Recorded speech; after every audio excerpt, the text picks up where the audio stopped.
বাইরে পড়ছে মুষলধারে বৃষ্টি, আর আমি শুরু করলাম দই বেগুন ইলিশের রেসিপি। কড়াইয়ে তেল গরম হয়ে গেছে। এবার আমি ইলিশ মাছগুলো নুন হলুদ মাখিয়ে তেলে ভাজতে দিয়ে দিলাম। একে একে তেলে ছাড়তে শুরু করেছি ইলিশ মাছগুলো ভাজার জন্য। ইলিশ মাছ কিন্তু আমি খুব বেশি কড়া করে ভাজবো না, একমাত্র যেটা ভাজার খাবার সেটাই শুধু কড়া করে ভাজা হবে। এই যে নুন হলুদ মাখিয়ে যে ভাজতে দিয়ে দিয়েছিলাম মাছগুলো, এবার আমি একটি উল্টে দিচ্ছি। আমি কিন্তু খুব কড়া করে ভাজবো না, হালকাই ভেজে নেব। ব্যাস, এই পিঠ একটু হয়ে গেলে তারপর আমি তুলে নেব। ব্যাস, আর আমি ভাজবো না। এই পিঠে দেখো, এই পিঠে কিন্তু অল্পই ভেজেছি। এই এরকম অল্পই ভেজে নিলাম, দিয়ে মাছগুলোকে এবার তুলে রাখছি।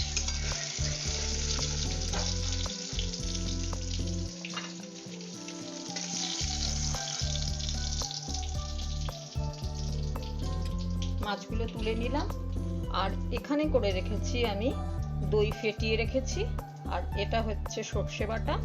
এটা শিলেই বাটা হয়েছে। এতে আছে লঙ্কা আর সামান্য একটু নুন দিয়ে সর্ষেটাকে বেটেছি। ব্যাস, আমি কিন্তু আর কোনো তেল অ্যাড করিনি। প্রথমে যা তেল দিয়েছিলাম তাই। এবার দিয়ে দিলাম একটু কালো জিরে, এরপর দিয়ে দিচ্ছি বেগুন। দিয়ে দিলাম বেগুন। এবারে এগুলো হালকা একটু নুন হলুদ দিয়ে ভেজে নিচ্ছি এগুলো হালকা করে নুন হলুদ দিয়ে।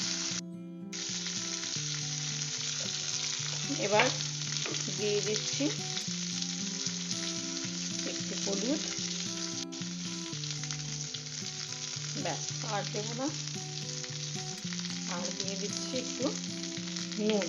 নুনটা কিন্তু একটু বুঝিয়ে দিচ্ছি, কেননা যেহেতু সর্ষে বাটার সময় নুন দিয়েছিলাম, তাই নুনটা একটু সেই মতন করেই আমি বুঝে দিয়ে দিলাম। এইবারে বেগুনটা একটু হালকা করে ভেজে দিই।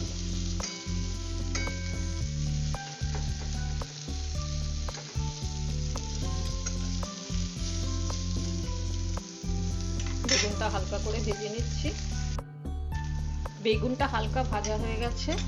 এবার আমি দিয়ে দিচ্ছি সর্ষে বাটা। সর্ষে দেওয়ার পর আমি কিন্তু আর বেশি সাঁতলাবো না সর্ষেটা। এটা আমার মায়ের কাছ থেকেই আমি শিখেছি যে সর্ষে বেশি সাঁতলালে সেখানে সর্ষেটা তেতো হয়ে যাওয়ার সম্ভাবনা থাকে। তাই আমি এটাকে একটু নাড়াচাড়া করেই দইটা অ্যাড করে দিচ্ছি। দইটা এখানে টেবিল চামচের 2 চামচ পুরো মানে ভর্তি ভর্তি দই নিয়েছি আমি।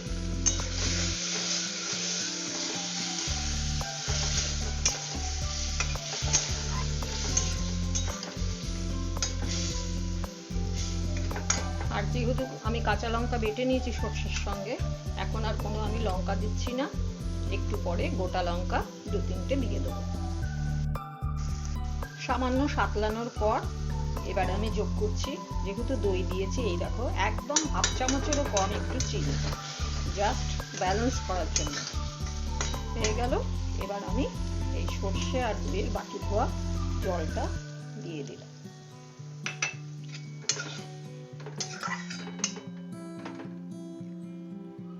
আর সামান্য একটু জল লাগবে, সেটাও অ্যাড করে দিলাম।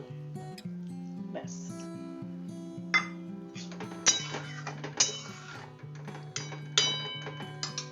এরপর দিয়ে দিচ্ছি মাছ।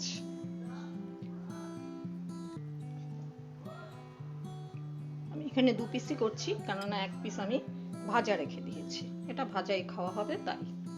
এবার এটা ঢাকা দিয়ে ফুটতে দেবো। এই হলো ফাইনাল লুক দই বেগুন ইলিশের। তোমরা করে দেখো, খুবই টেস্টি হয়েছে। কিন্তু আমি একটু ঝোল টেস্ট করে দেখেছি, তোমরা করে দেখো, আমার পাশে থেকো। যারা ইউটিউব থেকে দেখছো তারা আমাকে সাবস্ক্রাইব করো, আর যারা ফেসবুক থেকে দেখছো তারা ফলো করে দিও। সকলে সুস্থ থেকো, সকলকে আমার ধন্যবাদ।